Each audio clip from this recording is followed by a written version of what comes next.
Welcome to Green and Red, scrappy politics for scrappy people. A regular podcast on radical environmental and anti-capitalist politics.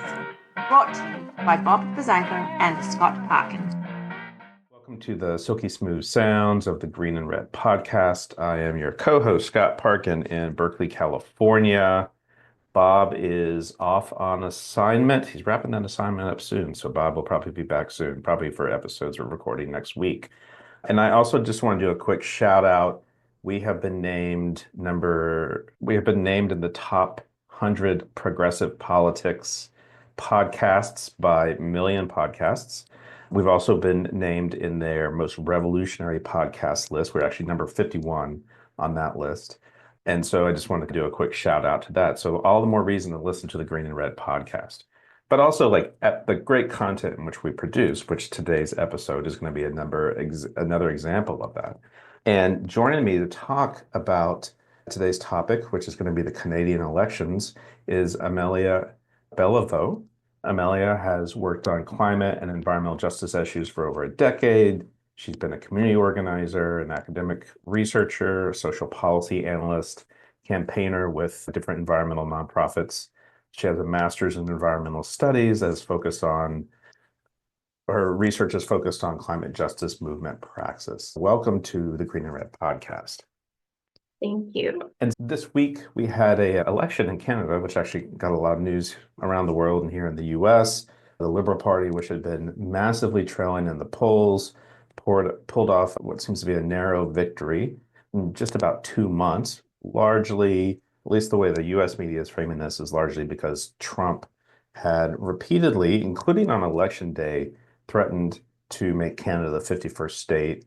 Also, there are other factors involved there. Justin Trudeau had resigned, handing the leadership over to Mark Carney. So we're going to talk a little bit about that election. There's a couple of other things that sort of played out during that, like the other left parties took some hits as a result of this liberal victory.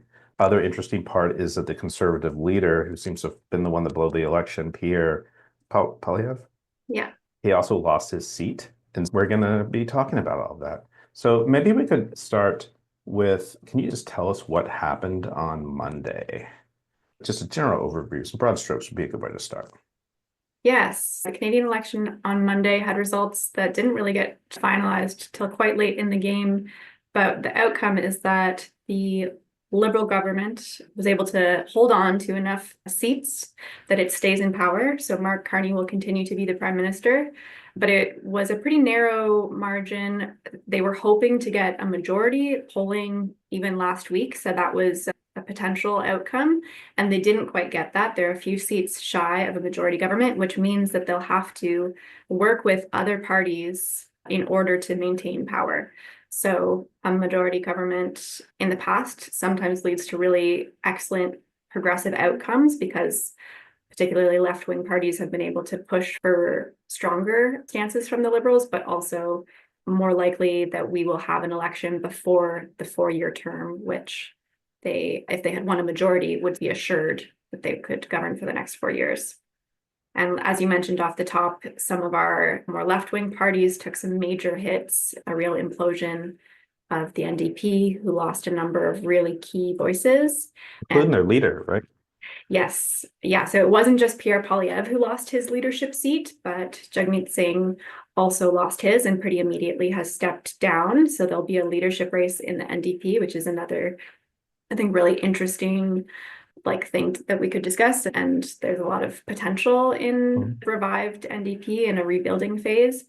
But that means that the members that they do have in government are going to be stretched pretty thin. Even though Poilievre lost his seat, he said he's staying on and is going to run in likely Alberta. They're going to call a by-election so that he can get back into the House of Commons. And then also the Green Party in Canada has a co-leader situation. So one of their leaders, a longtime parliamentarian, Elizabeth May, kept her seat, but their other co-leader, Jonathan Pinot, wasn't able to win his seat. So he has also stepped down. So we've had 3 leaders of political parties not actually be able to be elected in their own ridings and are taking different paths. And the Greens got reduced down to just 1 seat, correct? Yeah, they were never a major party. They've never had enough seats to have major party status. but they did lose Mike Morris, who was quite a strong MP as well. So they're back down to just one. And the NDP went something from like 20 or 25 seats to 5, correct? They got 7. Yes. Seven. I think they had 20. They had 25-ish before. Yeah. So they've had the largest loss, and they lost a lot of people who were really strong voices on a lot of issues, but including on climate. And just to keep on that topic for a minute, that means they lose a lot of sort of benefits and status as a result of losing all those seats, correct? Yeah, so the NDP lost official party status, which means the MPs are still there in the seat of government participating. But what that means, for example, is that now they're not obligated to be included on cross-parliamentary committees, or there's these different sort of like process-based things, and I think some financial implications as well for their parties. So it definitely is a hit and will impact how effective they're able to be. And also, this is a result of the Liberals running. The Liberals were something like 20 points behind, like at the time of Trump's inauguration, just to take it back to that. And this is a result of just more people voting for the Liberals so that the Conservatives didn't have some sort of win. Is that correct? I know it's mostly speculative, but. Yeah. So yeah, you're totally right. The story for the longest time in the lead up to this election was that Pierre Poilievre had been really effective at pushing this axe the tack messaging. He's got a lot of catchy slogans, and the right in Canada has been doing a lot of base building. And so they were about 20 points ahead for most of the past year. And then the Liberal Party, also just like the former leader, Justin Trudeau, widely unpopular at the end of 2 terms in leadership. And after Trudeau stepped down, which happened, I guess, in February, there was a clear desire across Canada for change. And so the Liberal Party made the choice, and Trudeau made the choice to step down. So with the election of a new leader, there's one sort of facet of change that people were more willing to accept the Liberal Party.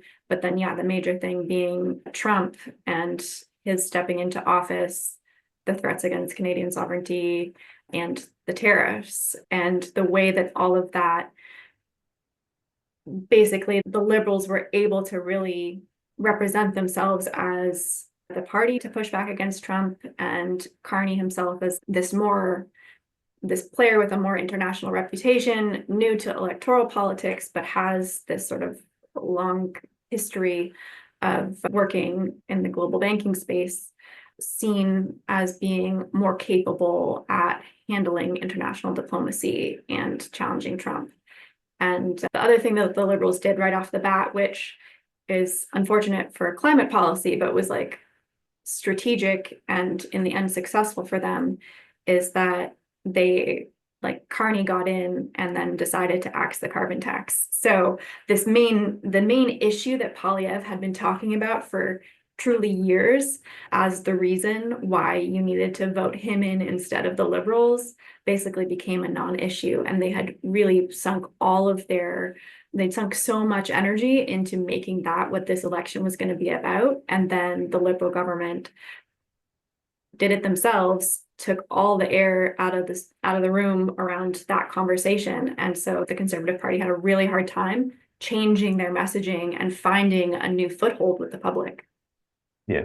And if I remember correctly, there was the sort of trucker convoy. I think that was in 2022. We actually did a show on it. And so an element of that was around climate and how all of these truckers were going to be affected by Trudeau's climate policies, which is why they wanted to go occupy Ottawa. Is that correct? Am I remembering that? The carbon tax was part of it, but I would say more than specific climate action from the Trudeau government was a general real despising of Trudeau and what he represents as a person. And it wasn't just climate. It had all these other facets. I remember there was a COVID element, I think, to it as well. Exactly. It was like the trucker convoy started before the COVID pandemic, but then in the aftermath of it, it really converged with the anti-vax movement and with other sort of right-wing groups talking about government overreach and conspiracy theories and things like that. So it had seeds from some of the climate ambition of the former government, but it became a sort of beast of its own. We talked about Mark Carney a little bit. He called for an election 9 days after Trudeau stepped down and he became the leader. Is there a little more you can tell us about Mark Carney? He's not your traditional kind of politician. He's actually was a central banker of both the Canadian and British English central banks. And he has a bit of a background in global finance, global economy. Yeah, so he, as you mentioned, has this background as a central banker and was really part of the international leadership around some of the climate finance commitments, I forget what it's called exactly, but the agreements that banks made in Glasgow. Like net zero. Yeah, net zero commitments there. And he wrote a book many years ago that is very much about climate change and the role of finance in climate change. So he's one of these people who's got this reputation for understanding climate issues. Certainly his approach to solutions is grounded in capitalist finance. We expect that he has a strong grasp on the threat to security, the threat to financial systems. Even there's an expectation that we're not going to have to teach him about how serious this issue is, but the approach that he's taken in the past, for example, with banks in that global pact was a voluntary one. It's about mobilizing private finance to meet public finance. It's about voluntary commitments. It's not necessarily about regulating or managing a decline in fossil fuels. And the Liberal Party before Carney had this very all of the above approach. This is part of why Trudeau managed to piss everybody off, is because he said, yes, we can do it all, and bought a pipeline, making all of the climate people mad, but then still implemented climate policy, which made all of the anti-climate people mad. So it's yet to be seen whether Carney will differentiate himself from that path that the Liberals have long played as a very proudly centrist party, where they are not willing to stake a major claim on something that is a little bit more radical. How much would you say climate politics overall factored in on this election? This election, climate was very quiet. It still remained one of the sort of top 5 issues that people reported caring about in polling, but compared to previous years where it was in the number 1 or number 2 slot, it is a real downgrade, and it was not a major issue that parties themselves were trying to promote. So it was, as somebody who works in climate, it's disappointing on the one hand to see it take a back seat, but I can see how the Liberals decided to play that in terms of their own strategy.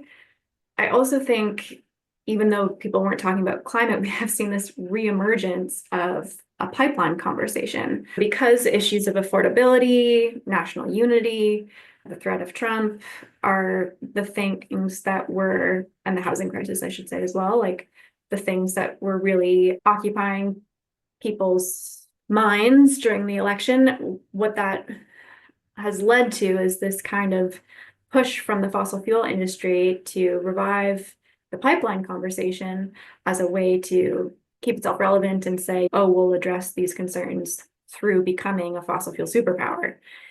So there are certainly implications for the climate crisis of everything that was discussed in the election and as issues as part of the election, but the topic of climate action and climate solutions was not a major talking point. And in fact, yeah, as I said, we're having to figure out how to fight these pipelines that we all celebrated being dead, and now they're coming back as zombies that we have to. And which ones are going to be making a comeback? So, for example, there's talk about East-West pipeline, like Energy East, that project. It doesn't have a proponent. It's a bad idea for 100 reasons that I could go on about. But what we're seeing is people still care about climate change, but the narrative of needing basically to find ways for Canada to diversify its economy or stop being so reliant on the U.S. and its trade relations. And this is the fossil fuel industry's really done a good job, or its fossil fuel industry supporters have done a good job of putting this out there as the proposal for how do we build a stronger Canada. So it's a new fight, but an old one all the same. Because you work within the climate movement, how would you say that the climate movement, the climate community in Canada, how supportive were they of Carney? How supportive, or were they more supportive of the Greens or the NDP? Where did that community fall into this last election? I think because Poilievre posed such a real threat for so long, there was a great sense of like relief and excitement when it became clear that it wasn't a sure thing that Poilievre would get in. The climate movement itself like has dispersed support across progressive parties and people. Some people see the pragmatism of supporting a local Liberal candidate who's a climate progressive. And so it's like pretty mixed. I'd say the challenge in Canada is you vote in your local election for your local candidate, but most of the coverage, the media, the conversation is framed in this national container where it's like, who do you want to be the prime minister? And so one of the things that we saw, as we alluded to before, is this strategic voting to keep Poilievre out across progressive movements. And with certain parts of the public who are not as engaged in the political discussion, the sort of narrative is, okay, the Liberals are who will keep Carney out, or sorry, who will keep Poilievre out. And then in the context of a local riding, it's not always the case that the Liberals are going to be the ones to defeat the Conservatives. And so we saw really disappointing results in certain areas where there was a major split among left and the Liberal Center Party. And we lost really wonderful progressive candidates or even had conservative candidates win because of, the sort of the downside of strategic voting. Right. It's in the U.S. in 2020, we saw progressives get behind Biden because they wanted to get rid of Trump. But in 2024, that didn't really happen as much. The wedge here in 2024, I would say, was Gaza, genocide in Gaza. And how much of a factor do you think that played in it? And I realize that Canada doesn't give the kind of support that U.S. does to Israel, but still. Yeah, but traditionally has still been supportive of Israel. I think like the pro-Palestinian organizing that has been happening in Canada in the past year has been pretty incredible. The strength of that, the gains that they have made are significant for sure. So you definitely saw in the lead up to the election, like the NDP become way more vocal. We've got some MPs, Heather McPherson in particular, like getting motions passed in the House to call for a ceasefire, even if it was a watered down version, because the Liberal Party still has a lot of like pro-Israel support. And McPherson also led the motion around getting an international arms, like blocking arms sales to Israel. Like we don't have a two-way embargo, but there was movement on that. So I think like really what you saw has been a slow progress pushing the Canadian government to be more accountable. But when it comes to how it played out into the election, I don't see a clear pattern because you lost some MPs who were really vocally supportive of Gaza and Palestine. And then also, there's just not a clear pattern that emerged. I would love to talk to somebody who was involved with the election organizing for the Palestine movement folks and see what their impression is. But my impression is that I haven't been able to discern necessarily a pattern around how that played out as any sort of wedge issue. The other actually thing I didn't ask about, I meant to ask about this earlier, but I think it's important as we're talking about these like different topics and impacts on the campaign, is the tariffs and the trade war. And that's been a huge topic here in the U.S. and between U.S. and China, between the U.S. and Canada, between the U.S. and Mexico. And I'm assuming that Poilievre is a little bit of a collateral damage in Trump's trade war with Canada. And how much, I think a large portion of the Canadian population lives along the border within 50 or 60 miles of the U.S., correct?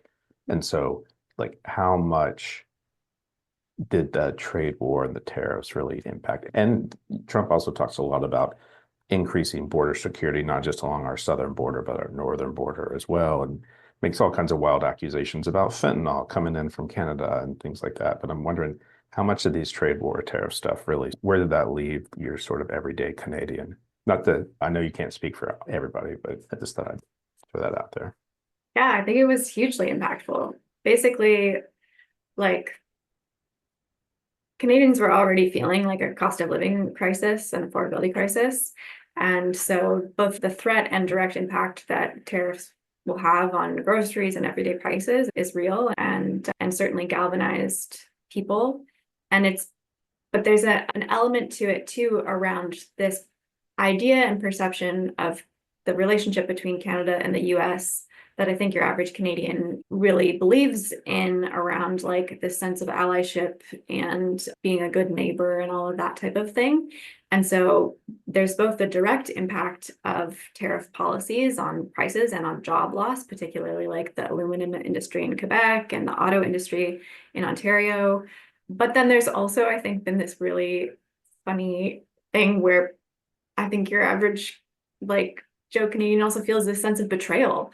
And that sort of prompted the elbows up movement and a revival of this idea of a Canadian unity and a Canadian identity that has a lot of really interesting political implications that have the potential to have some positive gains made through them if we can articulate and fight for things that differentiate Canada from the United States, like doubling down on strengthening our healthcare system and these things like that, but also pose some real risks around like a Canadian nationalism that gets sucked into some of the like corrosive identity politics stuff that could potentially lead to anti-immigration sentiment, or that is like doubles down on any sort of austerity. It's an interesting time where there's a sense of, I think, momentum and optimism that people are feeling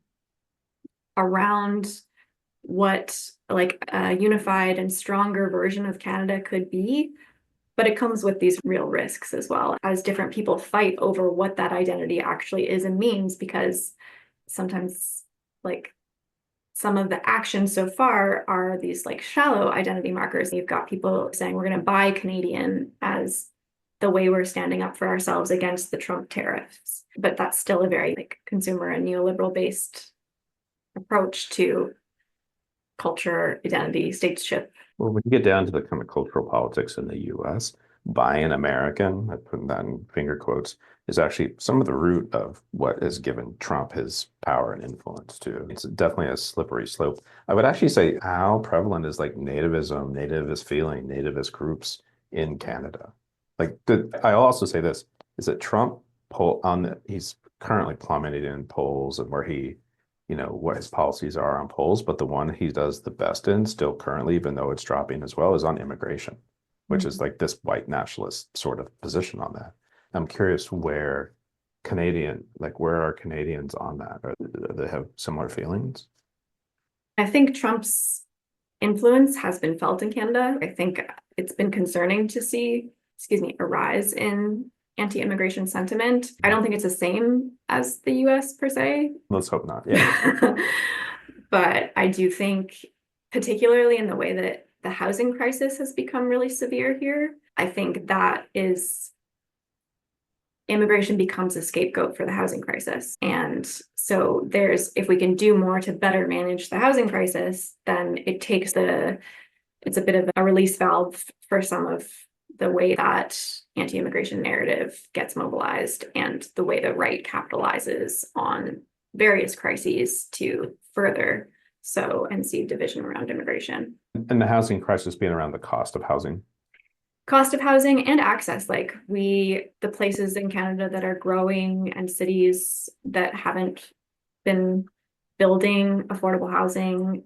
So there's both like a supply issue where people are, and also the costs have skyrocketed just like astronomically since the pandemic, even in places where like you would have 5 years ago been still assured a reasonable rent are now prices that are outpacing certain cities.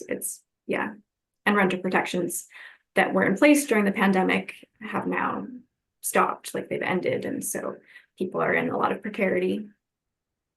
Because I think this is what I'm going to ask about next, is the root cause of some of that precarity, economic precarity, that sort of thing, is like neoliberalism and the politics around neoliberalism. We've definitely been seeing an upsurge within both political parties that has a sort of anti-neoliberal approach. The establishment Democrats continue to own that, as well as like many establishment Republicans. But I'm wondering, with Poilievre, does he have more of an anti-neoliberal like perspective here?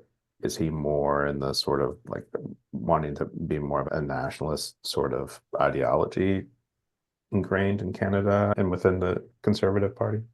I think he mobilizes those narratives, and like where he's been able to get success publicly, he's certainly not afraid of using some of that language. But in terms of policies, like that wasn't, he doesn't have a vision or like an approach to governing that is not neoliberal. Like I'd say Trump has his big Trump has a narrative around it too, but on some exceptions.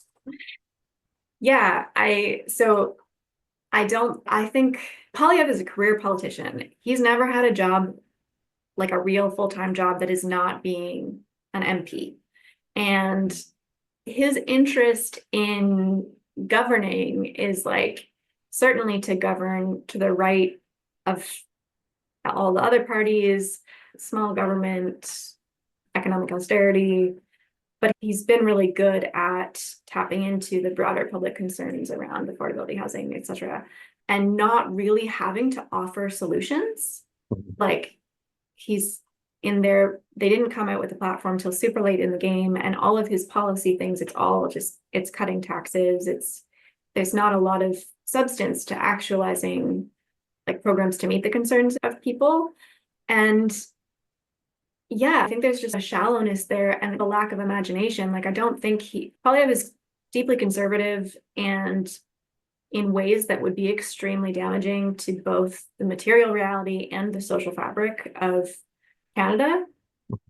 But also he's not like a visionary. Like he doesn't have, or at least he hasn't articulated a vision for conservatism in Canada that is that different than Harper. Harper was his mentor for a while. We've also seen the version of that would play out were he to be back in.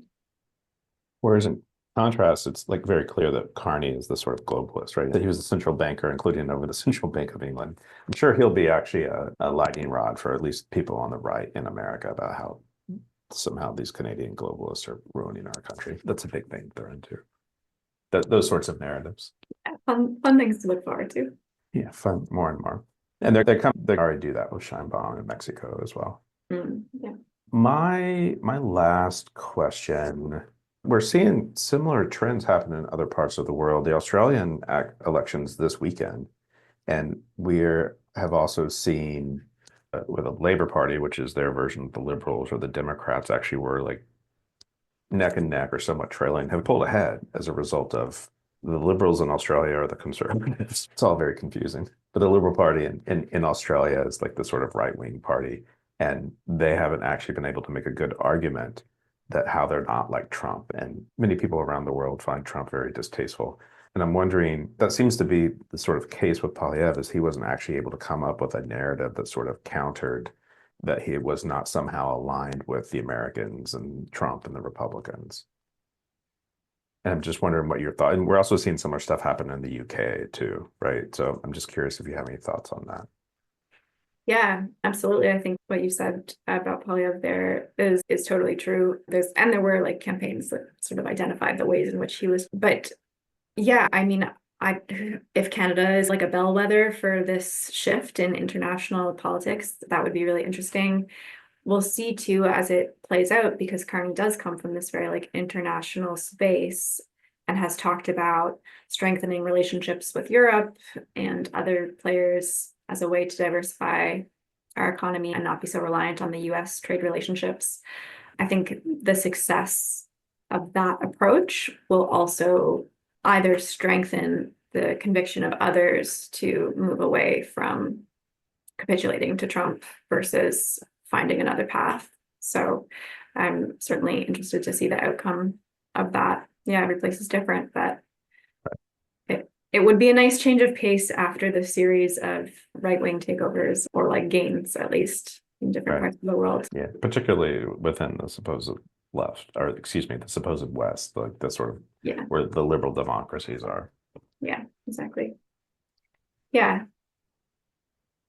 I'm going to wrap it at that. Folks, we've been talking about the Canadian elections with Emilia Belliveau, who's a campaigner and organizer and researcher with different environmental and within the climate movement in Canada. But talking about the politics, also a policy analyst on Politics Canada, as we just saw. If you like what you're hearing, please check us out on Facebook, Instagram, and Twitter. If you're watching this on YouTube, hit that subscribe button. If you're listening to this on an audio platform, give us a rate and review. It helps us with the algorithms.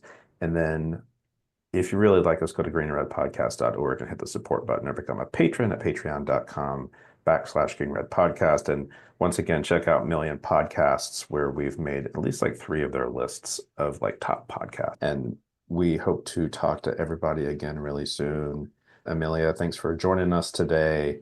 Everybody else, go out and misbehave and make lots of trouble, and we'll talk to you again soon.